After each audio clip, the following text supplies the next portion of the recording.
नमस्कार मित्रांनो. तर मित्रांनो, स्टॉक मार्केटमध्ये सध्या काय होतं आहे माहिती आहे का? म्हणजे जे बिगिनर असतात, नवीन आहे शेअर मार्केटमध्ये, त्यांच्यासोबतच नाही तर ज्यांनी मार्केटमध्ये खूप वेळ दिलेला आहे मोठा, म्हणजे मागील 4-5 वर्षांपासून ते काम करत असते स्टॉक मार्केटमध्ये.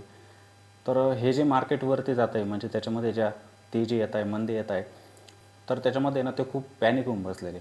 म्हणजे प्रत्येकालाच भीती वाटते की हे मार्केटमध्ये काय चाललेलं आहे नेमकं. मी जो पैसा इन्व्हेस्ट केलेला आहे शेअर मार्केटमध्ये, तो वाया तर नाही जाणार माझा, म्हणजे प्रत्येकाला अशी भीती निर्माण झालेली आहे. आणि असे उतार-चढाव मार्केटमध्ये नेहमी होणार.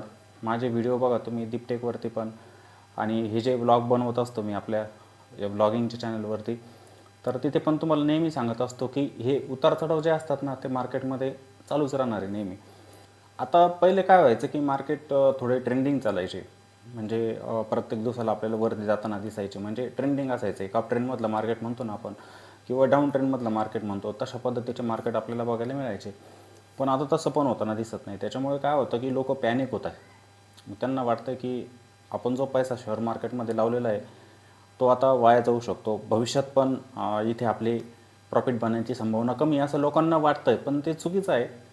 मार्केट सुधारतील.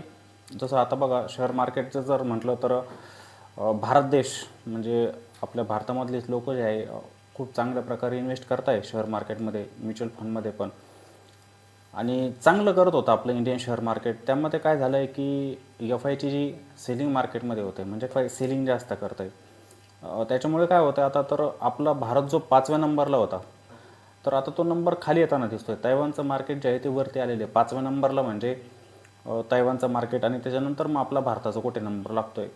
मग ही पण एक न्यूज. मग लोकांना काय वाटतं की आता इथून पुढे इन्व्हेस्ट करावं की नाही करावं शेअर मार्केटमध्ये, ती पण एक मोठी भीती निर्माण झालेली. त्यानंतर जसं आय टीच्या कंपन्या आहे बघा, हे ए आयचं टूल आलं. मागे पण बघा तुम्ही बघितलेलं असेल, ए आयची एक न्यूज आली होती पुन्हा. अँथ्रोपिक कंपनी जे तिने ए आयचं एक टूल तयार केलेलं होतं. तो इम्पॅक्ट पडल्यापासून आय टीच्या कंपन्या पण आपल्याला खाली पडताना दिसतं. म्हणजे आय टी सेक्टर पूर्ण त्याच्यावरती दबाव आहे. मग त्या आय टीमुळे पण काय होतं आहे की लोकांना वाटतं आहे की आता आय टी कंपन्यांमध्ये आपण इन्व्हेस्टमेंट केली पाहिजे का, की आपण तिथे इन्व्हेस्टमेंट करायची आणि आपला लॉस होऊन बसायचा, म्हणजे आपण जो पैसा इन्व्हेस्ट करतो आहे तो वाया जायचा तसाच. आता मागे 2-3 दिवसांपासून रॅली तर येते आय टी सेक्टरमध्ये. आज पुन्हा सेलिंग आली बघा मोठी. 2-3 दिवस तेजी येते, त्यानंतर पुन्हा मंदी येते मोठी ती पण. मग याच्यामुळं लोक पॅनिक व्हायला लागलेले खूप. तर बघा मित्रांनो, नेहमी माझा एक शब्द असतो बघा तुम्हाला, की शेअर मार्केटमध्ये शिकून काम केलं पाहिजे. त्याच्यासाठी तुम्हाला टिकून राहावं लागेल आणि समजून घ्यावं लागेल त्या गोष्टी, की या गोष्टी कशा सुधारल्या जातात. शेअर मार्केटमध्ये कंटिन्युअसली पैसा नाही बनवू शकत तुमचा, पण बनून राहिले त्याच्यामध्ये. म्हणजे जास्त कालावधी जर तुम्ही शेअर मार्केटमध्ये दिला तर नक्की बनतोच पैसा. म्हणजे तो इतिहास आहे. म्हणजे मी पण काय असंच सांगत नाही तुम्हाला, काही अभ्यास करूनच सांगतो आहे.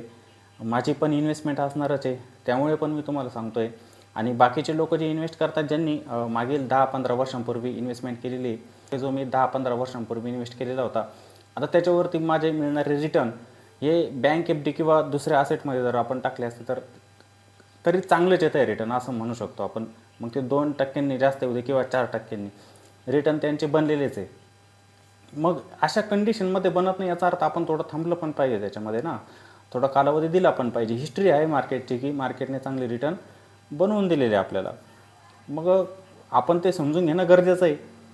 आता जरी आपण आय टी कंपन्यांचं हे बघतो, सेक्टर चालतात काही वेळेला, खूप सेक्टर चालतात काही वेळेला चालत नाही. आपल्यासमोरची उदाहरणं आहे खूप सारी. डिफेन्ससारखं सेक्टर होतं बघा बरं, किती रॅली दिली होती, लोकांचा किती पैसा त्याच्यामध्ये बनलेला होता. अरे असे स्टॉक होते की 200-300 रुपयाला होते आणि आज आपल्याला ते 3,000वरती दिसत आहे. तसंच बाकीचे पण स्टॉक आहे. म्हणजे मी नावं सांगेल तुम्हाला. माझगाव डॉकसारखा स्टॉक होता, कोचिन शिपयार्डसारखा स्टॉक होता, त्याच्यानंतर एच एल सारखी कंपनी होती, बी डी एल कंपनी. म्हणजे असे डिफेन्सचे खूप सारे स्टॉक होते की त्यांच्यामध्ये मोठा पैसा लोकांचा बनलेला होता. तसं रेल्वेमध्ये पण बघा, रेल्वेमध्ये आय आर एफ सी, त्याच्यानंतर R B N L, RailTel, या कंपन्या ज्या होत्या, किती पैसा बनवला लोकांनी, बनवला. आता ते सेक्टर जेव्हा चालायचे होते चालले, त्यांच्यामध्ये मोठे रॅली पण आल्या. पण बघा नंतर काय झालं, आता चालत नाही ते सेक्टर. खूप लोक रेल्वेचे जे स्टॉक आहे त्यांनी बाय करून ठेवलेले होते, त्याच्यामध्ये फसलेले आहेत लोक.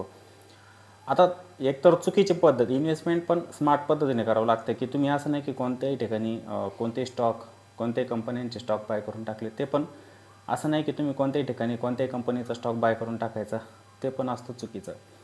त्याच्यामुळे इन्व्हेस्टमेंट स्मार्ट पद्धतीने झाली पाहिजे. खूप लोक वरच्या लेवलला फसतात खूप साऱ्या स्टॉकमध्ये, मग त्याची काळजी पण आपल्याला घ्यावी लागते. पण एक आहे की सेक्टरमध्ये होते सुधारणा.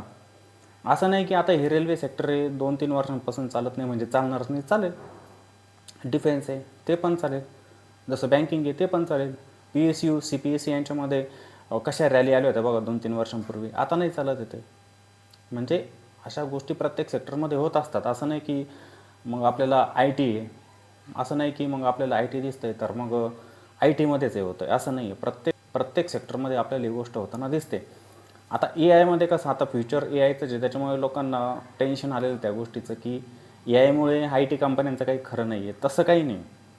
ITच्या कंपन्या बंद पडणार नाहीत. AI मुळे लोकांची नोकरी जात आहे असं म्हटलं जातं आहे, पण बघा तिथे पण आहेत ना जॉब मिळवणारे AI मध्ये पण.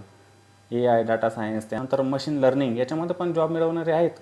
डिग्री घेऊन बाहेर पडत आहेत, त्यांना नोकऱ्या मिळत आहेत त्याच्यामध्ये.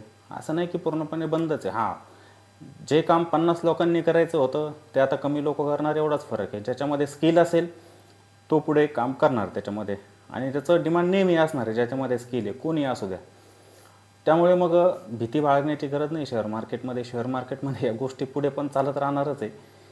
आणि आली गोष्ट इन्व्हेस्टमेंटची केली पाहिजे नक्की, मी तर म्हणेल फक्त स्मार्ट पद्धतीने शिकून इन्व्हेस्टमेंट केली पाहिजे. लोकांचं आपल्या ते चुकतं आहे. आपली लोक काय करतात, एक दुसऱ्यांचं ऐकून इन्व्हेस्टमेंट करतात, ते चुकीचं आहे. एक दुसऱ्यांचं ऐकून इन्व्हेस्टमेंट केलीच नाही पाहिजे. शेअर मार्केट काय असाच पैसा लावून आणि ताबडतोब बनण्याचं साधन नाही आहे.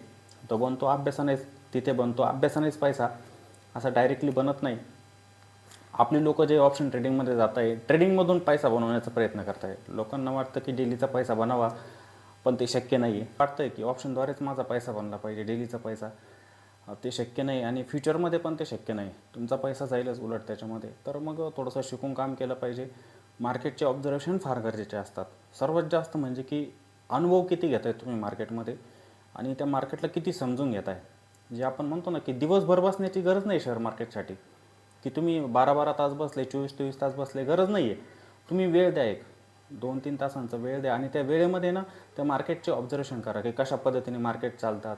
ठीक आहे, कुठे बाईंगच्या संधी बनतात, कुठे आपण प्रॉफिट बुकिंग केले पाहिजे, हे सर्व ऑब्झर्वेशनवरती असतं. ते ऑब्झर्वेशन करायचं जर तुम्ही शिकले, एकदम चांगल्या पद्धतीने तुम्ही काम शेअर मार्केटमध्ये करू शकता. ठीक आहे, काही छोट्याशा गोष्टी होत्या, माझ्या मते तुम्हाला सर्वांना पटलेल्या असतील. बाकीचे ब्लॉग तर आपले डेली चालतातच, पण ह्या गोष्टी समजून सांगण्याचा माझा नेहमी प्रयत्न असतो. कारण की आपले सामान्य लोक जे असतात ना, खूप लवकर फसतात त्या गोष्टींना, चुकीच्या मार्गाने जातात.